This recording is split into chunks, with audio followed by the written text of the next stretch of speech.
Olá, bem-vindos a um novo BLT, Bíblia, Literatura e Teologia.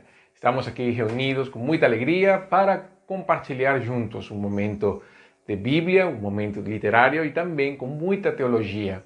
Porque se a Bíblia é o nosso alimento, a teologia é aquele tempero gostoso que torna nosso estudo da Bíblia muito mais prazeroso. É uma grande alegria estar com vocês. Eu sou Roberto Arias, pastor da Primeira Igreja Batista em Bicas. O BLT é um tempo justamente para compartilharmos juntos da Palavra de Deus. E hoje, é claro, um BLT especial, um BLT que não se torna indiferente à realidade do mundo. E nós temos visto nos últimos dias, nas manifestações do Chile, imagens que podem certamente criar certo envolvimento emocional, pode emocionar muitos ficaram emocionados quando viram as duas igrejas católicas no Santiago de Chile serem queimadas por manifestantes, celebrando o ano de manifestações que está acontecendo lá no Santiago. Mas muitos também têm argumentado que isso é perseguição religiosa, outros têm argumentado que não. Mas só para lembrar, o ano passado, mais ou menos nesta altura, também um pouquinho mais na frente, igrejas evangélicas foram depredadas, vandalizadas e queimadas também. Então vamos dizer assim, o ano passado foram as igrejas evangélicas as que foram queimadas. Este ano correspondeu à igreja católica. Uma das frases que foram pinchadas ali numa das paredes da igreja falava muerte al Nazareno. Pode ser em português, não precisa traduzir, mas vamos traduzir só para morte ao Nazareno. Em uma alusão, é claro, ao próprio Jesus. Pessoas saíram com crucifixos, com a cabeça cortada e tudo aquilo, vandalizaram a igreja. Tem uma foto de uma mulher, parece que como se estivesse celebrando a queima do altar da igreja católica e tudo aquilo. São imagens que, claro, nos remetem automaticamente em imagens, em fotografias, das queimas das sinagogas no período de Hitler e também outros movimentos, como aconteceu recentemente no mês de abril, maio, quando o governo da China começou a derrubar igrejas em pleno período de pandemia. Em pleno período de quarentena, o governo chinês simplesmente começou a derrubar igreja, começou a tirar crucifixo, começou a fazer um trabalho de demolição, de destruição das igrejas. E paralelamente a isso, ontem, houve uma imagem em Londres, uma pessoa derrubando uma cruz numa igreja batista. Lá na frente de todo mundo, ele fazendo seu trabalho de vandalismo. Nós temos visto nos últimos dias justamente um ressurgir de um sentimento anticristão. Não é que esse sentimento anticristão não existia no Ocidente. Na verdade, ele vem caminhando paralelo com a história. Neste período moderno, nós temos que ver somente a Revolução Francesa e tudo aquilo, nós vemos que certamente o secularismo trouxe, por um lado, claro, algo bom na separação igreja-estado, a Reforma Protestante manteve esse princípio, considera ele essencial para a vida, mas ao mesmo tempo houve aquela ideia de que a sociedade poderia ser melhor sem uma cultura cristã. Esse é o pensamento do período moderno. Escritores como Nietzsche, Sartre também vão falar sobre isso, sobre a importância de tirar, para efeitos da cultura, o conceito judeu-cristão da vida, da cosmovisão cristã, dessa vida cristã. Paralelo a isso, é claro, nós vemos nas nossas igrejas um declínio teológico e um declínio devocional muito grande. A igreja tem também sua quota, sua parte em todo este processo, sendo omissa à realidade do mundo e ao mesmo tempo vivendo numa alienação social e uma diminuição do ensino teológico, uma diminuição da Bíblia dentro das nossas igrejas. Nós vemos mais umas questões sensoriais, um momento mais de sentir, de tocar e entrar nessa dinâmica de ser feliz. Então, quando nós entramos nesse caldo de cultivo, nós podemos ver que nada vai sair bom. Justamente quando há declínio espiritual, a igreja sofre. Quando há movimentos de avivamento, a igreja sofre também. A igreja, na verdade, ela vive nesse estado de conflito entre igreja, Estado e mundo. A igreja vive nesse conflito. Ela é assim. Jesus falou isso. Jesus falou que no mundo teríamos aflições. Jesus falou que o servo não seria igual que o seu senhor. Se ele foi perseguido, também nós seríamos perseguidos. Então, quando entramos neste assunto do BLT de hoje, justamente que vamos falar sobre perseguição, opressão, algumas pinceladas sobre isso e nossa realidade aqui no Brasil, claro, de uma maneira mais tranquila, um pouco mais rasa. Tem outros podcasts que são excelentes nessa área, o Bibotalk tem uma também maravilhoso, e nós temos, é claro, eu vou usar de referência o site do Ministério Portas Abertas. O Portas Abertas não é outra coisa que o escritório brasileiro do Ministério Open Doors, que é aquele que trabalha justamente com essa divulgação dos fatos da perseguição da igreja, da opressão da igreja ao longo do mundo. Ele faz um monitoramento muito maravilhoso, muito bem feito, trabalha com informações diretas do campo, não é uma informação que vem pela mídia. Justamente a mídia não fala nada, nós não vemos divulgações da mídia a respeito da perseguição do Boko Haram, nós não vemos questões do Estado Islâmico ou de outros movimentos menores, tanto na África subsaariana como dentro da Ásia ou na Indonésia, na área do Sudeste Asiático também, ou as opressões que acontecem no nosso contexto, como na Colômbia, no México também, que acontece opressão e perseguição. Inclusive, dentro do nosso contexto brasileiro, o desejo de silenciar a igreja sobre alguns assuntos fazem parte também dessa realidade em que nós vivemos. Muita coisa nós podemos falar a respeito disso, mas eu quero usar justamente Portas Abertas, porque é um ministério fantástico. O meu primeiro contato com a questão da igreja perseguida nem foi com Portas Abertas, foi com um livro. Aqui vem nosso momento de literatura, justamente. O momento de literatura começa agora.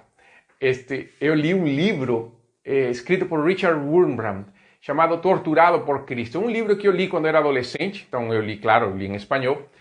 Não sei qual é a editora que produz ele em português, mas o livro Torturado por Cristo, de Richard Wurmbrand, ele é um romênio que sofreu na sua própria pele a perseguição da União Soviética na invasão aos países balcânicos, incluindo a Romênia, não? Também nessa região.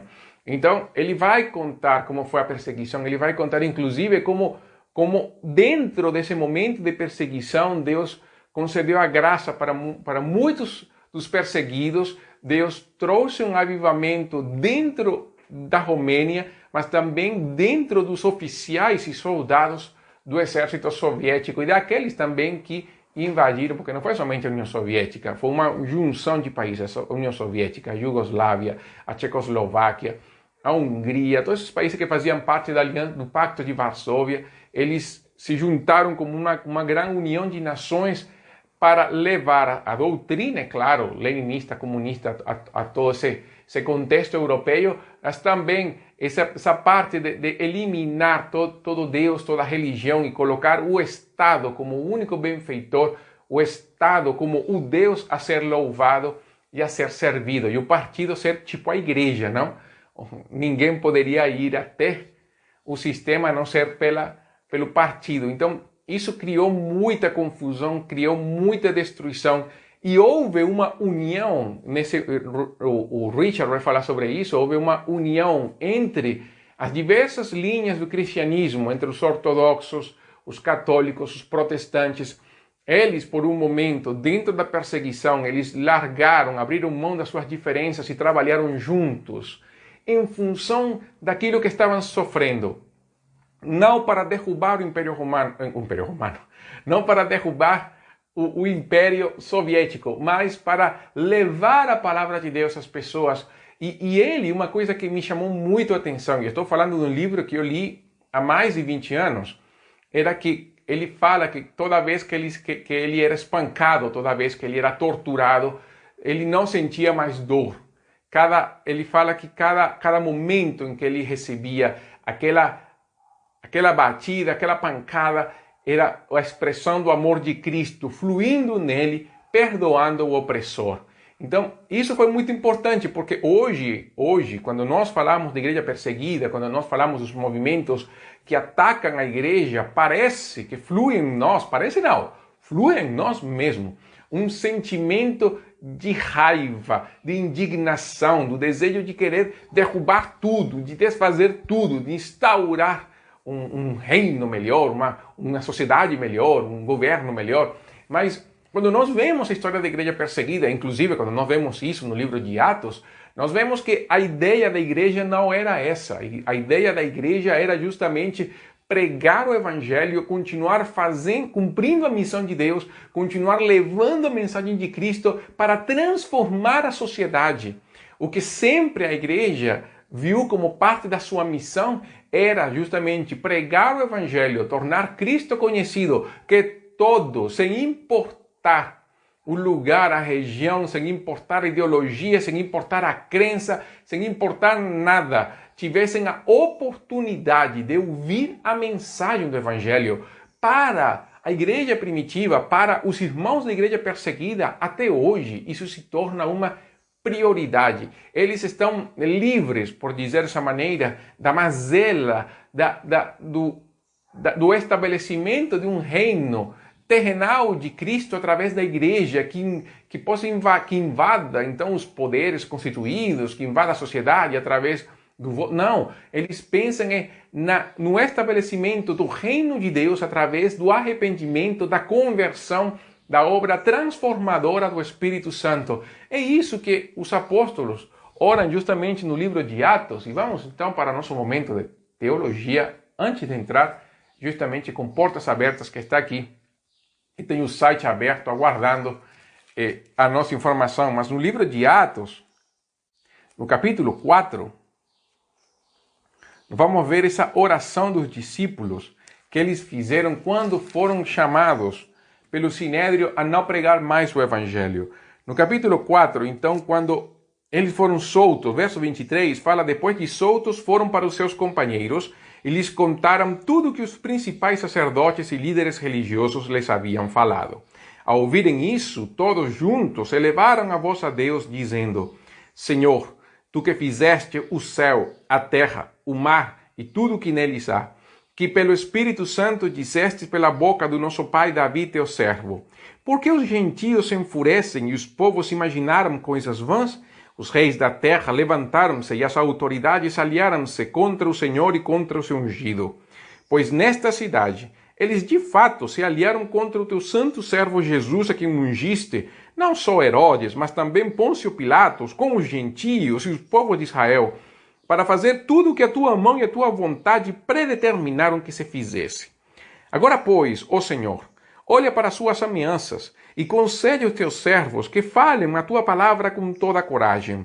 E enquanto estendes a mão para curar e para realizar sinais e feitos extraordinários pelo nome do teu santo servo Jesus. E quando terminaram de orar, o lugar em que estavam reunidos tremeu. Todos ficaram cheios do Espírito Santo e passaram a anunciar com coragem a palavra de Deus. Então veja como para os apóstolos, para a igreja primitiva, a prioridade foi pregar o Evangelho. Eles não queriam que a perseguição se transformasse num empecilho para não pregar o Evangelho. Mas vamos lá, vamos para os dados. Mais ou menos quantos cristãos sofrem perseguição? De acordo com Portas Abertas, e o site de Portas Abertas é portasabertas.org.br. De acordo com Portas Abertas, mais de 260 milhões de cristãos no mundo enfrentam algum tipo de oposição como resultado da sua identificação com Jesus Cristo. Mais ou menos um pouco mais da população do Brasil. Se toda a população do Brasil fosse cristã e estivesse espalhada pelo mundo, todos eles sofreriam perseguição. É mais ou menos esse o valor. 260 milhões de cristãos sofrem perseguição do mundo. Mas é claro que quando nós falamos de perseguição, nós podemos dividir como acontece a perseguição. Então, Portas Abertas nos ajuda nisso. A perseguição religiosa, de acordo com o site de Portas Abertas, ocorre quando não tem seus direitos de liberdade religiosa garantidos. A conversão ao cristianismo é proibida por conta das ameaças vindas do governo ou de grupos extremistas. São forçados a deixarem suas casas ou empregos por medo da violência que pode alcançá-los. São agredidos fisicamente ou até mesmo mortos por causa da sua fé e são presos, interrogados e por diversas vezes torturados por se recusarem a negar a Jesus. Então, assim, o número de cristãos perseguidos, de acordo com Portas Abertas, inclui aqueles que são confrontados com outras formas de hostilidades do que apenas a violência isolada. Isso então é um número bem grande, mas para portas abertas, perseguição é diferente de sofrimento. Sofrimento para portas abertas é aquilo que nós temos na vida toda, não? Angústia, doença, enfermidade, morte, problemas financeiros, problemas familiares. Isso para eles não entra no que eles consideram como perseguição. Para eles, perseguição é todo tipo de injustiça, de maus tratos, de respeito aos direitos humanos com o objetivo de impedir a proclamação do Evangelho, seja por parte de um indivíduo, de um grupo ou de uma comunidade. Então, a perseguição é uma questão ativa, que acontece diretamente para impedir que a igreja pregue o Evangelho. É isso que ela vem falando justamente sobre isso. Agora, como isso acontece? Isso não acontece da noite para o dia, na verdade. Isso acontece aos poucos. Os cristãos vão sofrendo violência muito devagar. Como nós vemos isso? Desta maneira. Cada ano a igreja vai sofrendo e sofrendo mais perseguição. Mas isso, de acordo com Portas Abertas, acontece de uma maneira, de um padrão. Mais ou menos é o seguinte: um grupo minoritário, ela se levanta para querer reivindicar uma coisa. Portas Abertas chama isso os 6 estágios da perseguição. A primeira é um grupo social pequeno que representa uma religião ou ideologia específica, espalha suas ideias às custas de outro grupo ou de outros grupos. Muitas vezes há um vácuo social ou político e isso apresenta um terreno fértil justamente para espalhar essa ideologia. Esse é o primeiro estágio. O primeiro estágio não tem nada a ver com fé, com religião, com crença, é mais o desejo de implantar essa ideologia que quer dominar a sociedade. O segundo estágio, então, é quando os movimentos fanáticos crescem a partir desse grupo inicial ou se reúnem em torno dele para exercer pressão à sociedade e ao governo por meio de estratégias de mídia ou de ataques físicos a membros de outros grupos. E aí sim, já podemos começar a pensar em alguns grupos que começam a pressionar o governo para impedir que a igreja, então, exerça seu ministério. O terceiro estágio é a violência que perturba a sociedade. Mas os governos e as forças de segurança deixam esses movimentos fanáticos impunes enquanto culpam outros grupos por serem a causa da agitação social simplesmente por existir. Então, quando acontecem aquelas revoltas, aqueles problemas, aquelas manifestações, o governo, ao invés de punir aqueles que estão fazendo esses movimentos, começam então e vão se alinhar justamente o pensamento desses movimentos e culpam então os outros grupos, dizendo mais ou menos: olha, se vocês não tivessem feito isso no passado, eles não teriam se levantado no presente. E começa então o jogo da culpa histórica, da culpa social, do estabelecimento de estruturas de culpa, de questões que poderiam ter acontecido há muito tempo e que as pessoas que estão vivendo nos dias de hoje não têm a culpa daquilo que aconteceu, mas vem então um movimento de culpabilidade, da pessoa então receber a sua porção de culpa. E há então uma impunidade das pessoas que se levantam. Esse então é o terceiro estágio. O quarto estágio fala que a ação de movimentos radicais é reforçada e atrai mais e mais adeptos. Isso resulta em uma maior pressão sobre o governo para que colabore com sua agenda e também há mais pressão e violência contra os outros grupos. E por vezes os cidadãos se unirão também por medo, ao invés de convicção. Então eles começam a ganhar seus adeptos através do medo e da pressão. Pressionam tanto o governo, que o governo começa a ver que não existe outra opção a não ser apoiá-los. E o povo, então, as pessoas, ao ver essa atitude, não sabem o que fazer. Se eles preservam as suas convicções históricas, que sempre mantiveram a sociedade, ou começam, então, a aceitar o novo por medo a represálias. Se o governo cedeu, como é que eu fico nesta situação? E ali, então, o quinto estágio é que, por fim, sociedade e governo pressiona membros de outros grupos até o ponto de sufocá-los. Isso se estende a todas as áreas da vida e sociedade. Já quando o outro grupo, aquele grupo que foi acusado pelos grupos de revolta, aqueles subversivos, já o governo os vê também como culpados, o governo começa então a pressioná-los ao ponto de sufocá-los, de exprimi-los, de que não conseguem mais ter uma voz dentro da sociedade. E o ambiente cultural todo, como último estágio, é tomado pela agenda do grupo social altamente encarregado, que representa uma religião ou ideologia específica, aquele do primeiro estágio. E a visão de mundo que está intrinsecamente ligada a essa agenda torna-se a principal fonte cultural.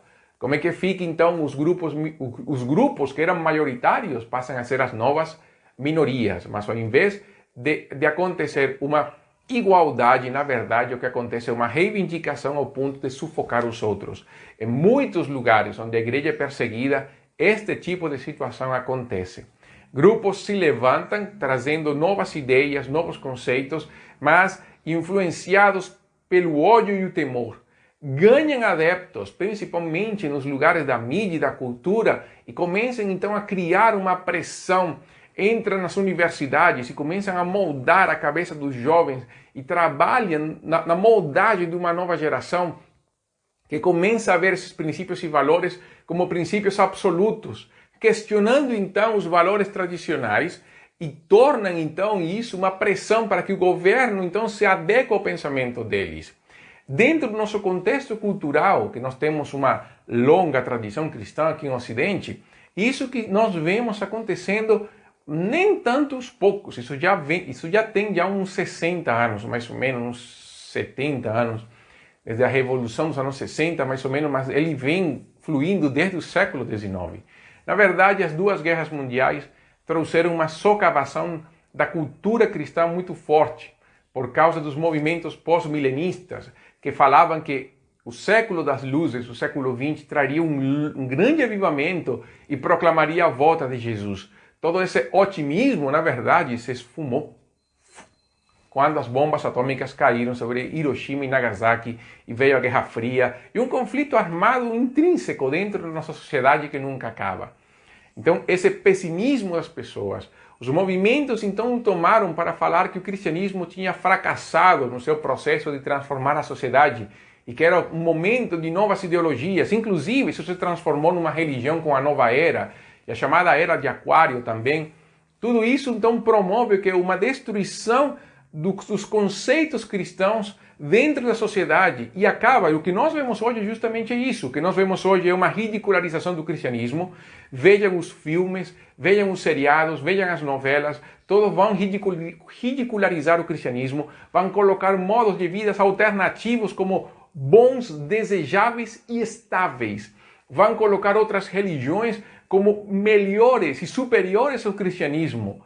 Por quê? Porque vendo os maus exemplos de líderes religiosos e de pessoas, porque também tem, nós aqui não estamos para não esconder isso, uma grande verdade, mas colocam isso como se fosse o padrão. Quando falam que toda igreja sonega imposto, ou que todo pastor é ladrão, ou que todo membro de igreja é picareta, ou é burro porque não entende de história, nem de ciência, nem de nada, quando tornam isso uma questão global, esse momento de ridicularizar a igreja, e que muitos cristãos, infelizmente, também têm aceitado, nessa hora o cristianismo, como força de expressão, ele perde.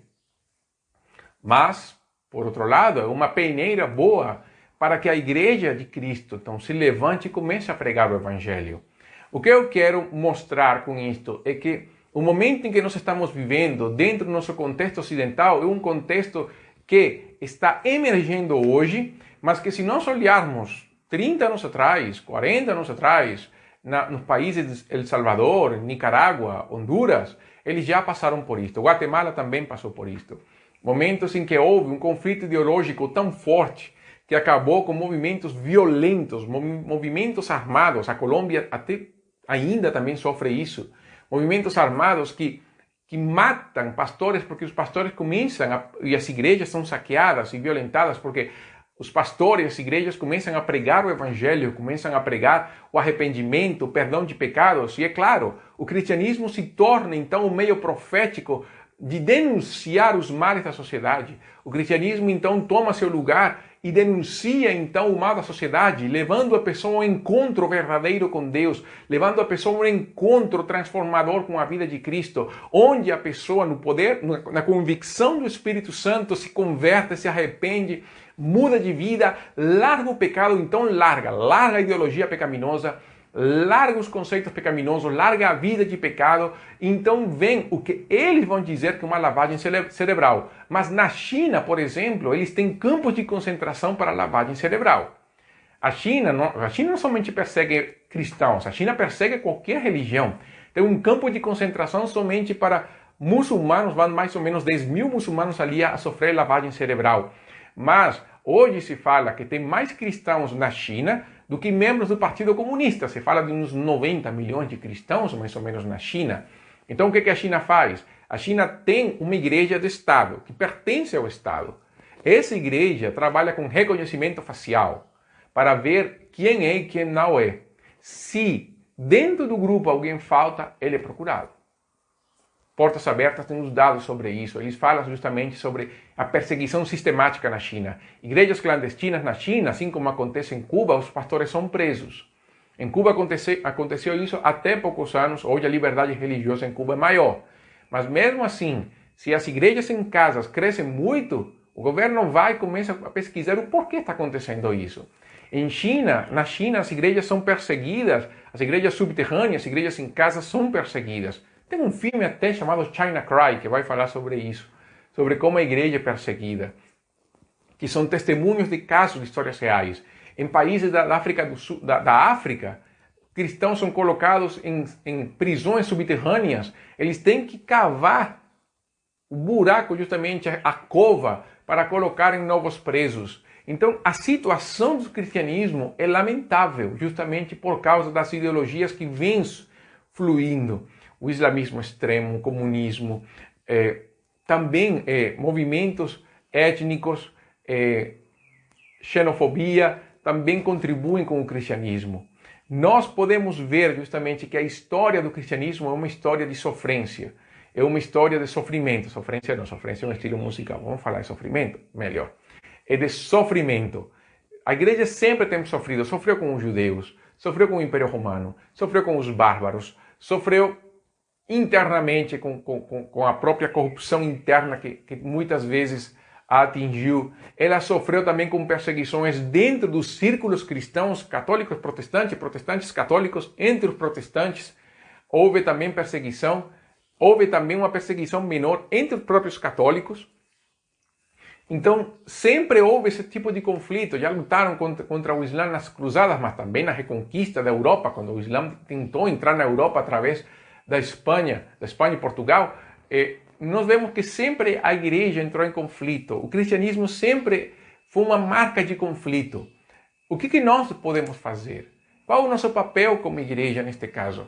Nós podemos denunciar o que está acontecendo no mundo, mas é claro que podemos. Uma das coisas que Richard Wurmbrand conta no seu livro Torturado por Cristo é justamente uma vez que ele foi falar na Assembleia da ONU e ele foi questionado de que era mentira tudo o que estava dizendo. Então ele conta que ele tirou justamente a camisa e mostrou as cicatrizes, as marcas, não somente das feridas, mas também da tuberculose que teve, de todas as doenças que passou. E aí ele mostrou, olha, isto aqui é real. Ninguém pode negar que eu sofri. Na Assembleia da ONU. E aí então veio a pressão para que a perseguição diminuísse dentro da cortina de ferro. Nós podemos denunciar as perseguições, nós devemos denunciar as perseguições, nós não podemos ficarmos calados com aquilo que acontece ao nosso redor com os nossos irmãos no mundo inteiro.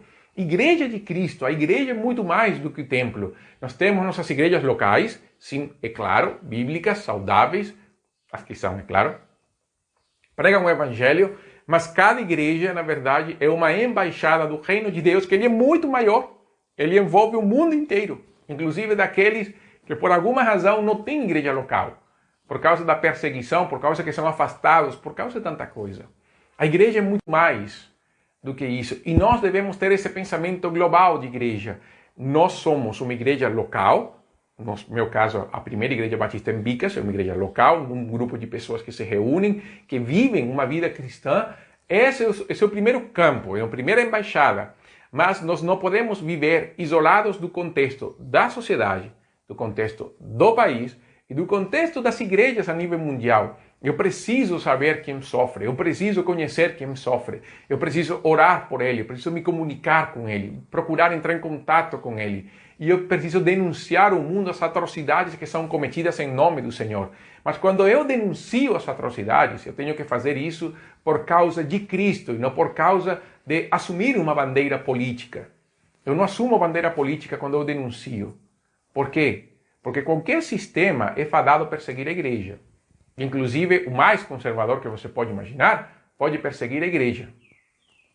Por quê? Porque todo sistema político é contaminado pelo pecado. Não existe sistema político perfeito, não existe sistema econômico perfeito.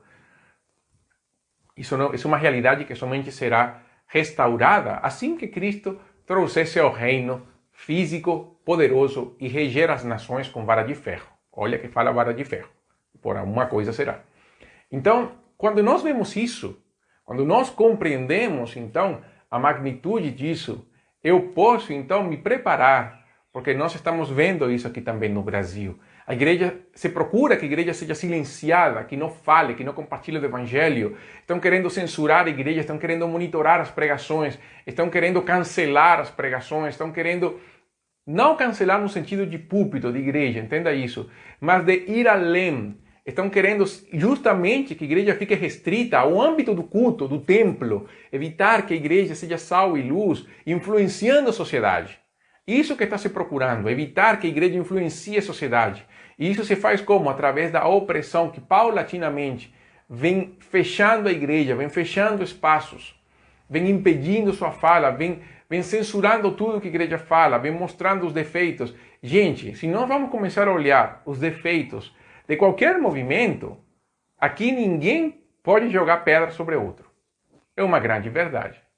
Por isso, mais do que defender uma igreja, no sentido de defender uma pessoa, a pessoa pecou, gente. Se errou, errou. Se eu errar, se eu pecar, eu não posso me esconder. Então, mais do que defender isso, nós devemos defender o Evangelho de Cristo. É o Evangelho, na verdade, que vai trazer a transformação de vida. É a palavra de Deus que vai trazer a transformação de vida. Eu defendo o Evangelho de Cristo. Eu defendo aquilo que está escrito na palavra de Deus. Como igreja, o meu compromisso é a pregação do Evangelho. E eu sei que Jesus falou em Mateus 24 que seremos odiados de todos por causa do nome de Jesus. Não, isso não é Mateus 24. Mas Jesus falou isso, não lembro onde. Seremos odiados de todos por causa do... Não, Mateus 24. Porque ele continua dizendo, e quem perseverar até o fim será salvo. Mateus 24, 13. Então, Jesus vai dizer que haveria perseguição, que seremos odiados. Jesus falou, e eu falei isso já, João capítulo 13, o servo não é maior do que seu Senhor. Se a mim me perseguiram, Jesus falou, vocês também serão perseguidos. Não há como nós podemos dizer, a igreja deve compactuar com o mundo e dialogar com o mundo. Nós podemos dialogar com o mundo, mas temos que entender que nós vamos levar a pior. Não seremos perseguidos, não seremos rejeitados, não seremos cancelados. O que nós não podemos fazer é deixar de pregar. Duas coisas Jesus falou que aconteceria no fim do mundo. A primeira está em Mateus 24. Por ter se multiplicado a maldade, o amor de muitos se esfriará. Então, essa é a primeira questão. O amor vai se esfriar. E como o amor é justamente olhar para o outro, esse desejo egoísta vai permear a sociedade como um todo. O Evangelho vai quebrar justamente o egoísmo, porque vai mostrar o amor a Deus em primeiro lugar e o amor ao próximo em segundo lugar. O Evangelho vai falar que devemos conhecer Deus para encontrar-nos a nós mesmos, diferente do pensamento do mundo que vai dizer, conhece-te a ti mesmo para alcançar alguma coisa. Então, esse conflito, justamente pela falta de amor, pela falta de caridade, pela falta do amor ao outro, vai trazer conflito. A segunda coisa está em Lucas 18, quando Jesus fala que quando o Filho do Homem voltar, ele achará fé na terra. E essa é a segunda coisa, o aumento da incredulidade. João chama isso o ministério da iniquidade. O ministério da iniquidade. Paulo chama isso o ministério da iniquidade. João fala disso, o ministério do anticristo, os anticristos que se levantam. A incredulidade, o aumento da apostasia, o aumento das falsas doutrinas vai criar uma incredulidade sobre o cristianismo. É isso que nós estamos vendo hoje. As pessoas não acreditam no cristianismo por causa dos apóstatas. E para isso, nós devemos seguir o conselho de Paulo a Timóteo, em 2 Timóteo capítulo 4. Prega a palavra. A única maneira que as pessoas creiam em Cristo são duas coisas. João 17, Jesus fala da unidade da igreja. A igreja deve aprender a viver como uma unidade e parar com as bobagens daquilo que nos divide. E a segunda questão é justamente a pregação do evangelho. Uma igreja que vive unida na prática do amor. Uma igreja que prega o evangelho marca a diferença. A vida em unidade vence a falta de amor que o mundo está tendo hoje. E a pregação do evangelho traz então a fé que vem pelo ouvir e ouvir pela palavra de Deus. Então, o nosso papel hoje mais do que nunca é lembrar que, os nossos inimigos não são os que nos perseguem ou que nos oprimem. Os nossos inimigos não são os influenciadores digitais que falam contra a igreja. Os nossos inimigos não são as ideologias que se levantam contra a igreja. Os nossos inimigos não são os governos que se levantam contra a igreja. O nosso inimigo é Satanás. E essas pessoas precisam da graça do Senhor, precisam do amor de Cristo, precisam que o evangelho seja pregado a eles. Se nós queremos excluí-los da pregação do evangelho, nós estamos sofrendo de falta de amor. Essa é a primeira coisa, saber quem é o nosso inimigo. A segunda questão, nós precisamos resgatar a vida de prática da igreja do amor e da pregação do evangelho. E a terceira coisa, lembrar um detalhe importantíssimo. Jesus voltará. Jesus falou, meu reino não é deste mundo. E Jesus falou para os seus discípulos, eu lhes dou um reino, o reino do meu Pai. Esse reino que é de Jesus também é nosso, não é deste mundo. Quando nós pensamos nisso e que Jesus vai voltar, eu entendo as coisas deste mundo, os prazeres deste mundo, a vida deste mundo, a glória deste mundo é passageira. Se eu nego Jesus hoje para garantir a minha segurança futura neste mundo, eu estou abrindo mão da eternidade por algo do presente. Nós devemos pensar muito bem qual é o Deus que nós queremos servir. Se é o Deus chamado nós mesmos, se é o Deus chamado a ideologia, se é o Deus chamado conformismo, ou o Deus que nos manda a pregar o Evangelho. Neste tempo em que nós estamos vivendo uma opressão devagar, paulatina, porém constante, nós devemos lembrar que o Evangelho sempre será a nossa prioridade. Que Deus nos conceda essa graça maravilhosa para pregar o Evangelho a toda criatura, inclusive aqueles que podem nos perseguir, aqueles que zombam de nós, aqueles que lutam contra nós. Uma das coisas que Portas Abertas faz é justamente mostrar os dados, não para levantar o ódio da igreja contra seus captores, mas para orar por eles. Mais informação, então, portasabertas.org.br. Ela trabalha muito com relação a isso. Vou recomendar mais uma vez. Faça seu cadastro, seja um parceiro de Portas Abertas. Portas Abertas não patrocina este evento, quero dizer, mas Portas Abertas é o canal, com certeza, que vai trazer muito. Se você pertence a uma denominação, tipo nós que somos batistas, nós temos a Junta de Missões Mundiais, mas se você faz parte de uma denominação, participe com sua denominação, como pode se ajudar a igreja perseguida, como pode se entrar em contato com os missionários que estão no campo. Eles vão te dar todas as informações, mas levante um dia de oração pela igreja perseguida na sua igreja. Eu escrevi um livro que fala orando pelos refugiados, mas também nós temos que entender que os nossos missionários precisam das orações. Ore pelos missionários, ore pela igreja perseguida, ore pelo Chile, pelo Brasil, por todos os países que estão no ranking. Inclusive, me surpreendi, porque a Venezuela está no ranking de observação, é o número 69, por causa da paranoia ditatorial. Então, ore pelos países também da América Latina. A Colômbia, o México, Cuba, a Venezuela estão dentro do ranking de Portas Abertas. A Colômbia que está pior, que está dentro dos primeiros 40, dos primeiros 50. Mas ore por cada país do mundo, aí vão ter informação, vão falar sobre a perseguição que acontece Gente, esse é um site fantástico que você não pode deixar de ver. Então, que Deus abençoe. Isto foi BLT, Bíblia, Literatura e Teologia, porque se a Bíblia é o nosso alimento, a teologia, aquele tempero gostoso que torna a nossa leitura bíblica mais agradável. E além do mais, participe das nossas redes sociais, aqui no YouTube, no meu canal de YouTube, também no Facebook e nas plataformas de podcast Spotify e Deezer. Então, que Deus abençoe, que tenham uma boa semana. Isto foi o BLT desta semana. Até mais.